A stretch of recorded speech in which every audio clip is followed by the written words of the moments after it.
I'm Janet Wright. I'm the editor of the Woodstock Quilt Guild 9-Patch News for the year 2024-25. I went looking for something in my sewing room the other day and I couldn't find it. And then I went looking for something else and I couldn't find it. And then I found a whole bunch of stuff that I didn't know I had. So over the years, my sewing room has deteriorated. I'm a very organized person, and this room was organized once upon a time, but it is certainly not as of now. So as part of my editor thing, I would like to help you go through a lot of stuff in your sewing room. And it doesn't matter if you have a big sewing room or a small sewing room. What I want you to do is I want you to have a look around, and I want you to do something for me every month. And by the time June comes along, whatever you have for a sewing room should be much more organized. What we're going to do is we're going to concentrate on good habits and systems that'll help you. And that way, by the end of this, you'll have all kinds of good habits, and they'll help you stay organized. One of the first things I want to talk about is closed storage. So people think that you need more shelves when they think that they need more storage. But I want you to change that way of thinking. Instead, think that you need more drawers. Drawers. Yeah, drawers, not shelves. They'll be dust-free, there'll be no sun damage, and there will not be a visual clutter in your room. They'll be kind of tucked away and hopefully organized. So I just want you to think about that. So instead of stacking your fabric, you're going to file it. And if you file it in drawers, then you should be able to see it when you open it. Anyway, I want you to look at your sewing room this month. I want you to take access in what you have. So if you have one room and you have too much stuff in it, I want you to dedicate a certain area in that room to what you want. So for example, fabric. We all have a lot of fabric, and that's probably what you're going to have storage mostly for. So kind of dedicate an area in your room this month. I want you to really look at your rooms this month and see kind of what you want to dedicate your space to. I want you to think about keeping things that are handy. Don't leave your rotary cutter over on your ironing mat. It should be over on your cutting board. Just have a look around and kind of see if you can tweak some things. We'll get into some more details as we go. But I want you to start looking at habits. I want you to start cleaning up after every project. Well, maybe every two. But I want you to clean off your stuff and put your stuff away every couple projects. This is going to be a good habit. All right. Clean your stuff out. So how many people here have fabric they bought 20 years ago that they had a good intention to use, but they didn't? So there's this little story on this blog that I looked at. The blog's called Pin Cut Sew. And she was given a bag full of baby clothes. And the person that gave it to her was so excited. It had been in storage for about 20 years, and they saved it so nobody would ever have to buy clothes for their kids anymore. So she was given this big bag of clothes. And she went through it, and the stuff was so outdated that she couldn't put her toddler in it.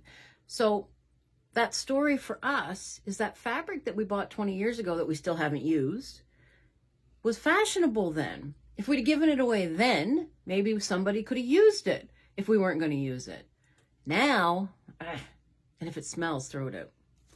So what we're going to do is we're going to go through our stuff and we're going to ask some very difficult questions of ourselves. Am I going to really get this done or not?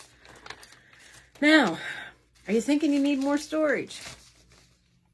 That was something I thought too, but guess what? I probably don't need any more storage. How much fabric can I possibly own? So my problem isn't that I need more storage. My problem is that I need to clean out what I already have. So, plan your sewing space. That's the next thing. This month is going to be kind of no stress. I just want you to look around. I'm going to give you 5 or 6 little tasks to do, but I don't want you to stress out over it. This month's going to be the super easiest one that we're going to do. I want you to look at your sewing space. You probably need a bigger space for cutting fabric than you do for quilting, unless you quilt yourself. And then you probably do need some space. But what you do depends on what your room setup should be. So I want you to look around in your room, and I want you to kind of zone in on, do you have enough space in one place? Do you have too much space in another place? I want you to really look at that this month. Papers. How many loose papers do we have? Patterns. I want you to think about how you're going to organize that this month. We're going to go through that. So either you need a binder to put them in. You can buy these little plastic, cardboard things that papers can go into. You got to come up with something. So I want you to think about that this month. Okay, so now, have I convinced you that you need to go through your sewing space? I hope so. So I'm going to make it easy for you. This month, we're going to go through our sewing room, and I want you to throw out all the garbage that's in there. Garbage, papers, things that have gotten in there somehow that, you know, really probably shouldn't have been in there. They should have been thrown out in the first place. So that's going to be your first task this month. I want you to kick out all the garbage. All the garbage. So we're going to think about papers, and we're going to try to come up with something for that. So, now, what are we going to do with this stuff that we find in our sewing rooms? I'm going to make this easy on you. I want you to go through and get rid of all the garbage, because it's no good. And then I want you to go through your patterns. Now, say you've got some patterns that you want to keep. That's fine. You keep as many as you have space allotted for, because you're going to decide that this month. But what are you going to do with the other ones? And when we get into some more difficult things, what are you going to do with that stuff that you've decided that you're not going to use? So I'm going to make it easy on you. I'm going to have a bucket at the back of the room every guild night. So starting in September. September. And anything that you would like to donate, or you don't want anymore for whatever reason, I want you to bring it to guild, and it's going to go in the tote. I'm going to lug it home. And every month we're going to go through a bunch of different stuff. And then what I'm really hoping that you're going to do, if you have big pieces of fabric or a machine or something worth a lot of value, I want you to sell it, if that's what you want to do. I've already sold some fabric because I found some and it was a pretty easy sale. So anything that you want to donate to the guild or to me or to this deal, I want you to bring that to guild meeting, and you can put it in this tote. What my hopes are is that by the time we get to June, you'll have gotten rid of a bunch of stuff, and more importantly, you'll know what you have, and you'll be very organized.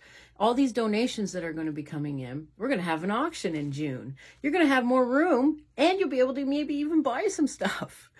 You're not allowed to buy your own stuff back, though.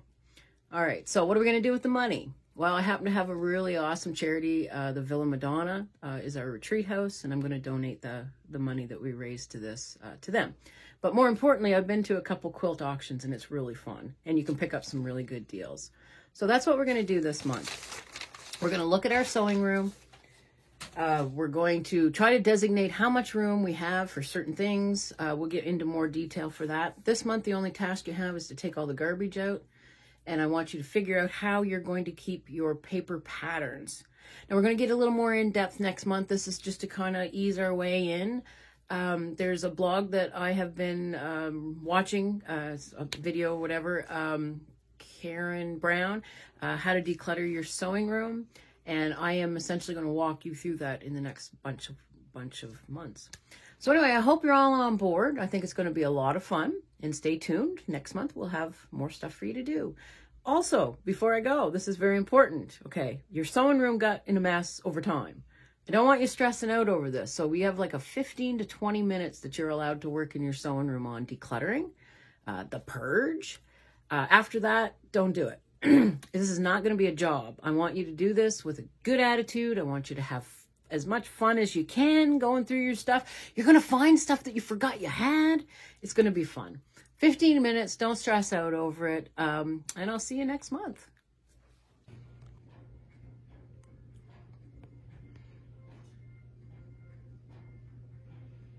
So this is my sewing room. This is my mess. Seems like everything is just kind of taken over. My room is getting smaller, although I'm pretty sure that's not a thing. I have fabric stuck way everywhere that I can possibly get it. Including underneath. Now this is when I decided it was getting a little crazy, because what am I going to find in there? Box for my sewing machine that doesn't need to be in here. Who knows what's underneath that?